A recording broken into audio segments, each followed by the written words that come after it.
Il est 20h, vous regardez la télévision Futur Média. Madame, monsieur, bonsoir. C'est un plaisir de vous retrouver. Voici tout de suite les titres de cette principale édition. La Petite Côte et la Casamance, deux zones frappées par un vent assez fort dans la nuit de samedi à dimanche. Une annonce de l'Agence nationale de l'aviation civile et de la météorologie qui appelle à une vigilance absolue.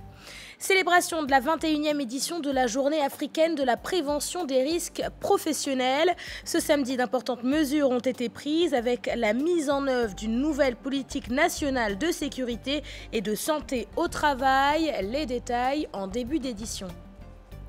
Dans ce journal, nous nous rendrons dans le village de Diacksao, connu pour avoir été le lieu de retraite spirituelle de Mame Abdou Aziz Sy Dabakh. Chaque année, des milliers de pèlerins se rendent dans la localité. Pourtant, le village peine à se moderniser, c'est ce qu'ont constaté nos reporters sur place. Louis Lamotte confirme sa candidature pour l'élection du président de la Fédération sénégalaise de football. L'ancien vice-président avait démissionné de cette même instance en 2002. Une tentative de comeback donc pour Louis Lamotte que vous entendrez dans cette édition. Voilà pour les titres, restez avec nous, le développement c'est dans une poignée de secondes.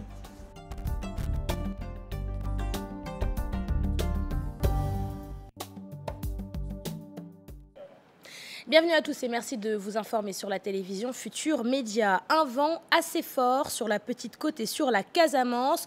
Une annonce de l'Agence nationale de l'aviation civile et de la météorologie.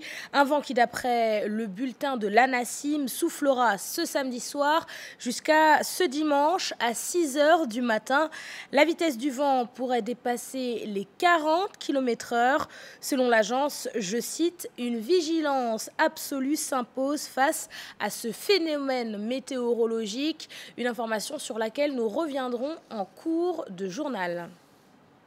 La Caisse de sécurité sociale a célébré ce samedi la 21e édition de la Journée africaine de la prévention des risques professionnels. D'importantes mesures ont été prises avec la mise en œuvre d'une nouvelle politique nationale de sécurité et de santé au travail. Objectif, permettre aux employés d'être davantage pris en charge. Fatou Bintou Conté et Ababakar Kamara. Durant ces 5 dernières années, le Sénégal a connu une baisse drastique des accidents professionnels. Selon le directeur général de la Caisse de sécurité sociale, en 2016, seules 1101 personnes ont connu des accidents dans leur lieu de travail. On n'a pas encore les statistiques définitives, mais nous sommes à 1101, n'est-ce pas, cas pour l'année 2016. Si nous faisons une revue régressive sur les 5 dernières années, il y a eu une baisse en moyenne de 5 à 6% d'année en année.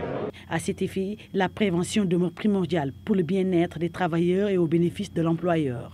La prévention impacte sur le coût du facteur humain au niveau de l'entreprise. Et quand on sait que le facteur humain, n'est-ce pas, est un facteur de production qui est éminemment important dans la constitution des critères de rendement et de rentabilité de l'entreprise, il est dès lors important que cette question soit prise en charge avec la plus haute priorité au niveau des entreprises. Et pour mieux renforcer ces acquis, l'État a mis en œuvre une nouvelle politique nationale de sécurité et de santé au travail, dans la mesure où la Caisse de sécurité sociale dépense plus de 2 milliards de francs CFA pour réparer les accidentés du travail tous les ans. L'État donc est, avec les entreprises, intéressé à mettre en place des politiques de prévention en matière de sécurité santé au travail. Et déjà, il y a au mois de mars dernier, le Conseil des ministres vient d'adopter la politique nationale en matière de santé et sécurité au travail, qui est une première dans notre pays, une première dans la sous-région. Cette journée marque la clôture de la 21e journée africaine de la prévention où d'importantes mesures ont été prises pour le bien-être des travailleurs. Direction le village de Diacksao dans la région de Thiès, situé à 7 km de Pire. Il était le lieu de retraite spirituelle de Mame Abdou Aziz Sy Dabakh, défunt et regretté khalife général des Tidjanes.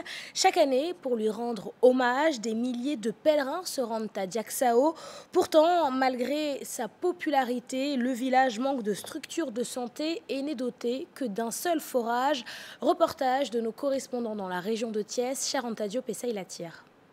À Fass Diacksao, ce village situé à 7 km de Pire était le lieu de retraite spirituelle de Mame Abdou Aziz Sy Dabakh. Aujourd'hui, Fass Diacksao a grandi. Des milliers de fidèles se déplacent chaque année à l'occasion du Gamou annuel. Serigne Mohamed Sy Ibnou Mame Abdou Aziz Sy Dabakh interpelle l'État sur un certain nombre de problèmes liés à la santé et au manque d'eau. Fass Diacksao, depuis sa création en 1904, n'a jamais eu de poste de santé. C'est en 2015 que l'État sénégalais, par le biais du BCI, le budget consolidé d'investissement, a pu construire un poste de santé équipé. Le poste de santé est ouvert, mais qui polarise beaucoup de villages environnants.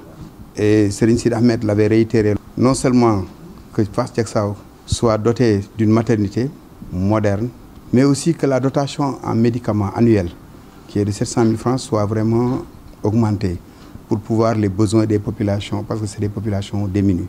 Et beaucoup de villages environnants qui sont alimentés à partir du forage, la demande dépasse l'offre. Donc en période de pointe, ça pose des problèmes. C'est pourquoi nous avions demandé qu'il y ait, dans le cadre des programmes hydrauliques de l'État ou à travers le PUDC, un second forage, non seulement pour pouvoir les populations en eau potable, mais aussi le bétail et surtout les travaux de maraîchage. L'électrification des villages environnants préoccupe aussi les autorités religieuses. Le village de Fass Diacksao est électrifié, mais il y a des villages environnants comme Guy Sagal qui n'ont pas encore eu l'électricité. Et je pense que c'est en bonne voie. Serigne Sidi Ahmed avait demandé aussi à ce que ces villages soient électrifiés, comme le faisait son père, pour vraiment bénéficier de ces infrastructures sociales de base. En attendant la réalisation de ces doléances, Diacksao fait peau neuve. Des milliers de fidèles sont attendus samedi prochain à l'occasion du Gamou annuel. Le thème du dialogue et de la paix est retenu cette année. En tournée dans la région sud du pays, les responsables du syndicat national des travailleurs des industries des corps gras ont donné un point de presse à Ziguinchor. Ces syndicalistes demandent à l'État de ne pas reprivatiser la Sonacos. Ils exigent également la protection des sociétés nationales contre la concurrence déloyale des étrangers. C'est ce qu'ils disent en tout cas. Leur secrétaire général se prononce au micro de Boubacar Diassi. Je vous propose de l'écouter. Que l'État puisse maintenir entre ses mains la Sonacos pendant 2-3 ans, voire même 4-5 ans. Parce qu'aujourd'hui, dans les conditions où elle est, si nous donnons ça à un privé, nous pensons que ce privé-là ne pourra pas redresser la société correctement. Et maintenant, quand tout sera au point et bien relancé, s'il faut penser à la reprivatisation, on peut chercher un autre repreneur. Au niveau de l'achat des graines d'arachide, il y a trop de concurrents. Et la concurrence est déloyale, ce qui ne favorise pas l'industrie locale.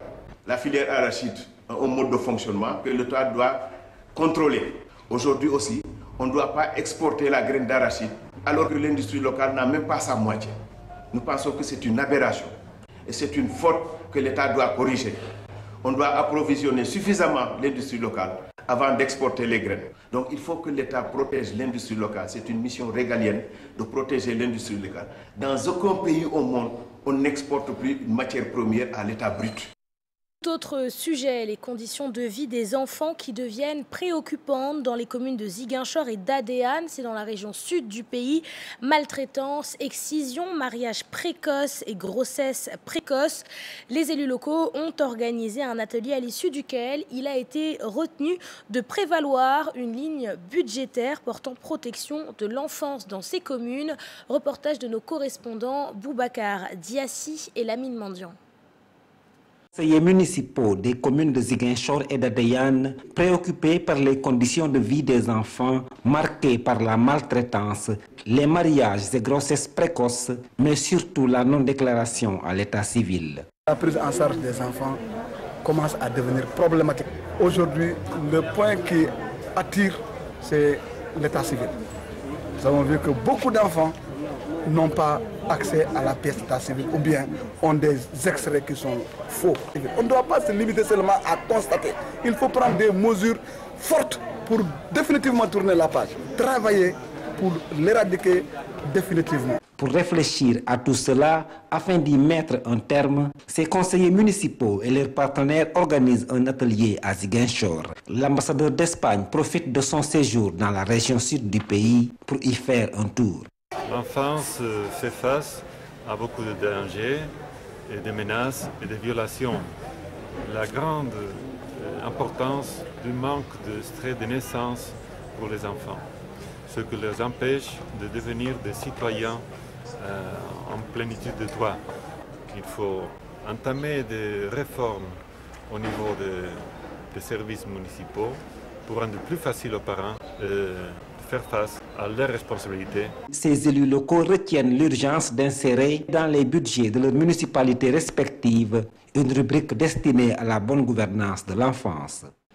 Situé à la frontière entre la Guinée-Conakry, la Guinée-Bissau et la Gambie, le département de Vélingara enregistre de forts taux de prévalence du paludisme. En 2016, près de 50 000 cas ont été enregistrés par le district sanitaire de Vélingara, ce qui fait de la localité l'une des poches de résistance de la zone sud-est du pays. C'est une correspondance, elle est signée Abdoulaye Diallo. Frontalier aux deux Guinées et à la Gambie, le département de Vélingara est une des poches de résistance du paludisme dans la zone sud-est. Près de 50 000 cas de paludisme ont été enregistrés par le district sanitaire de Vélingara en 2016.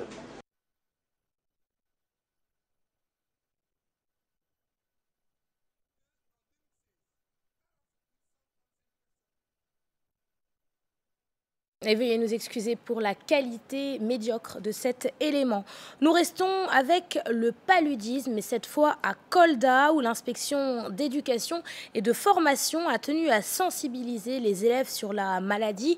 Chaque année, à Kolda, de nombreux écoliers contractent le paludisme, une pathologie mortelle qui, si elle est vaincue, nécessite des jours entiers de traitement.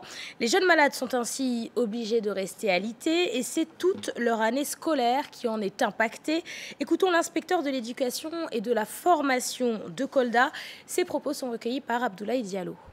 Surtout dans les régions sud comme Kolda et Sédhiou et Ziguinchor, c'est la période qui va de la rentrée des classes au mois d'octobre à la mi-janvier. C'est une période de pointe où nous enregistrons le maximum, n'est-ce pas, d'absence, n'est-ce pas, dans les écoles pour cause de maladies principalement dues au palu. C'est pourquoi à cette période-là, nous veillons à ce que les enseignants, la communauté de manière générale, puissent se mobiliser pour que véritablement on arrive à freiner cette maladie. J'ai écouté tout de suite le docteur qui disait que notre région se trouve un peu dans la zone sous contrôle. Ça veut dire que le palu continue encore à y sévir et à causer beaucoup de problèmes. Nous avons tenu à commémorer la journée en organisant une activité à l'école élémentaire de Hillel dans la commune de Kolda par la présentation d'une leçon de vie axée principalement sur le palu. Vous savez, le paludisme a un impact sur l'apprentissage de manière générale.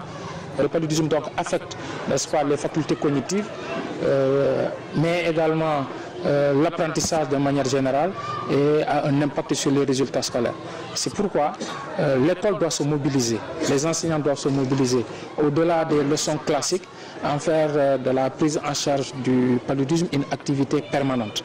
Dans le département de Dagana, mise en place du mouvement La Convergence citoyenne pour le développement local. Objectif, booster l'économie dans la zone. Pour ces fils du Wallo, Dagana est dans une léthargie totale et il doit se développer, le département doit se développer car situé dans une zone où existent des milliers d'hectares de terres non cultivées et l'eau coule en abondance. Mais par manque de moyens, l'agriculture marche à pas de caméléon. Suivant les explications de Mohamed El Bachir Diak, président du mouvement. Ces propos sont recueillis par notre correspondant dans la zone. Pour moi, il appartient aux populations à la base, aux populations locales, qui connaissent leurs problèmes, de décliner leurs besoins, d'identifier les solutions et nous apportons les moyens pour les accompagner à la satisfaction de ces besoins. Une ville comme Dagana, qui est une ville agricole, qui est une ville à 0,50 m du fleuve Sénégal, qui est une ville qui a des terres cultivables, qui est une ville qui a des bras, des paysans très dévoués, cette ville-là ne doit pas être pauvre. Donc pour moi, il faut résoudre cette équation-là. Pourquoi Dagana est dans cet état? C'est un problème d'organisation, c'est un problème de moyens. Tout le monde fait des efforts, chacun à sa manière. c'est une question d'organisation, c'est une question de méthode pour moi. Mais je ne peux pas dire que la zone est restée en rade. Parce que bon, tous les régimes qui sont passés par là ont essayé de faire quelque chose. En témoigne l'établissement de la compagnie sucrière, la SAED et tout ça là. Donc tous les régimes ont essayé. Maintenant, c'est une question d'accompagner les populations pour qu'elles prennent elles-mêmes leur destinée en main. Et maintenant, les moyens vont venir avec l'État. Je vous le disais à l'entame de ce journal, un vent assez fort sur la Petite Côte et sur la Casamance. Une annonce de l'Agence nationale de l'aviation civile et de la météorologie. Un vent qui, d'après le bulletin de la NACIM, soufflera ce samedi soir jusqu'à ce dimanche à 6 h du matin. La vitesse du vent pourrait dépasser les 40 km/h. Selon l'agence, une vigilance absolue s'impose face à ce phénomène météorologique. Et puis donc ce samedi, nous sommes partis à la rencontre des pêcheurs du quai de Yoff. Ces derniers tiennent à respecter les consignes données par la NACIM. Leur réaction dans ce reportage, il est signé Pape Faraning et Ababacar Camara. Au quai de pêche de Yoff, beaucoup de pêcheurs n'ont pas eu l'information de la NACIM qu'un vent violent va souffler sur le littoral du samedi au dimanche. Néanmoins, ils se conforment souvent à la météo jusqu'à nouvel ordre. Non, je recommence.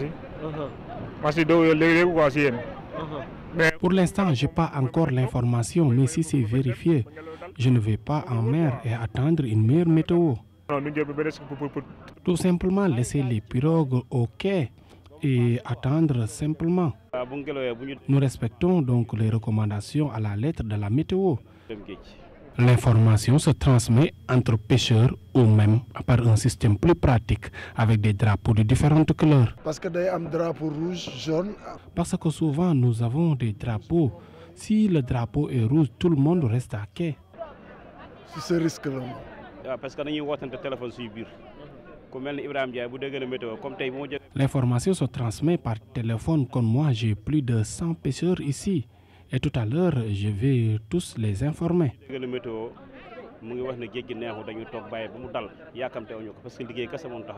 Mais on manque à gagner énorme, même si certains prennent souvent des risques.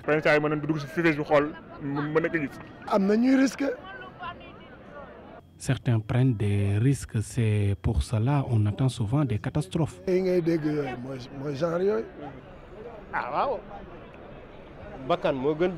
La vie est précieuse. Rester 1 ou 2 jours sans aller à la mer, c'est pas grave.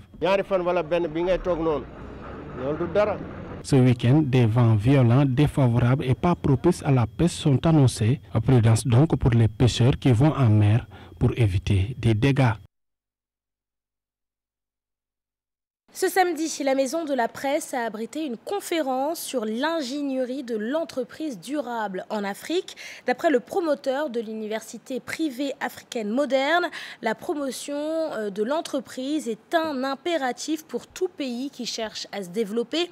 Et la Idrissa Sow précise que plus de 400 jeunes porteurs de projets vont bénéficier des financements des partenariats économiques de l'université.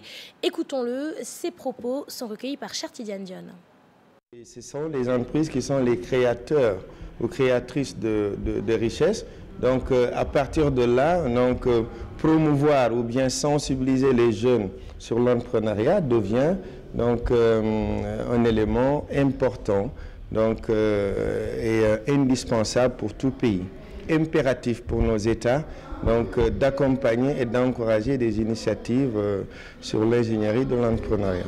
On a quand même reçu beaucoup de jeunes et donc d'autres qui viendront parce qu'aujourd'hui c'est le lancement et durant toute la période de l'été, ces formations auront lieu. Voilà, donc nous les attendons chez nous à l'UPAM pour participer à cette formation qui est gratuite et qui va les aider pour ceux qui ont des idées de projet à les formaliser.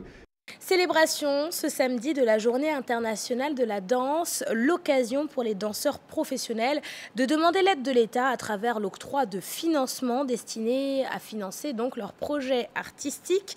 Au Sénégal, la Journée mondiale de la danse est célébrée chaque année et cela depuis 13 ans déjà. La rédaction a rencontré le directeur artistique de la compagnie Balaka. Comment se porte la danse sénégalaise? Sa réponse au micro d'Alassane Ba. se bat depuis presque 2 ans, surtout pour la formation et aussi pour les danses qu'on dit obscènes. Donc, et vous voyez, depuis 1 an, je pense que le décor commence à changer, même par rapport au clip et tout.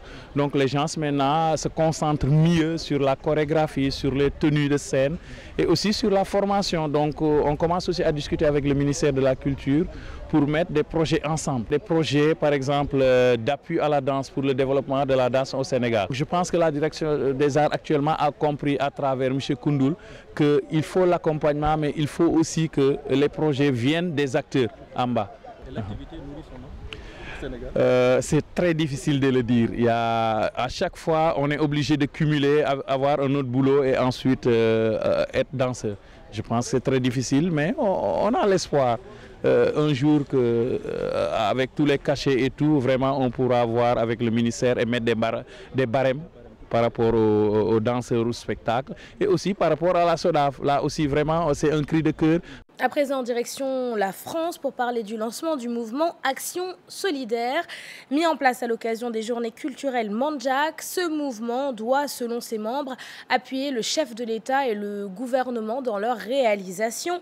Plus de détails avec notre correspondant en France, Ibrahima Kamara. Composée de plusieurs associations Mandjak, la section des Mandjak de France veut accompagner les actions de l'État à travers le mouvement Action Solidaire.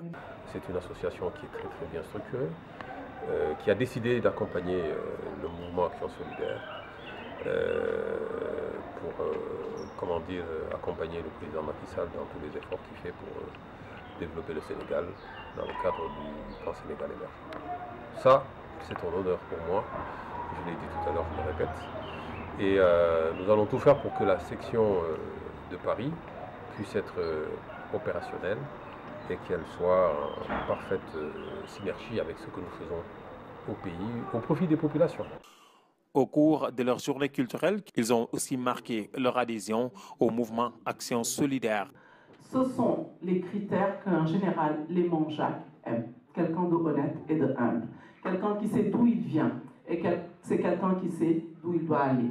Donc voilà, c'est comme ça que nous avons décidé de le suivre. Le mouvement Action Solidaire a été créé par des hommes et des femmes soucieux de voir leur terroir se hisser au rang des régions les plus développées du pays, avec le ministre Jean-Pierre Senghor comme parrain national.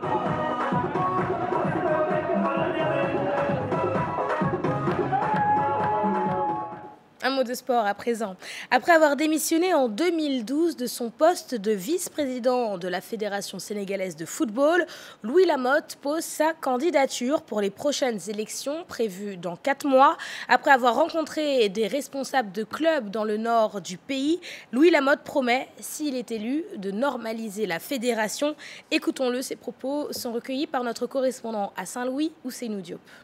Chantier dans la normalisation de la Fédération sénégalaise de football elle-même. Nous avons normalisé le football, mais il y a à normaliser la Fédération sénégalaise de football. Toute fédération digne de ce nom doit pouvoir articuler ses missions autour de 2 piliers essentiels.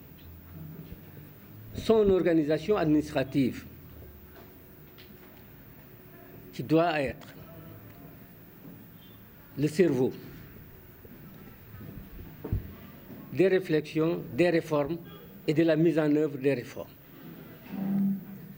Mais aussi son pilier technique, la direction technique nationale, qui doit être debout, plus que debout, qui doit marcher, plus que marcher, qui doit courir.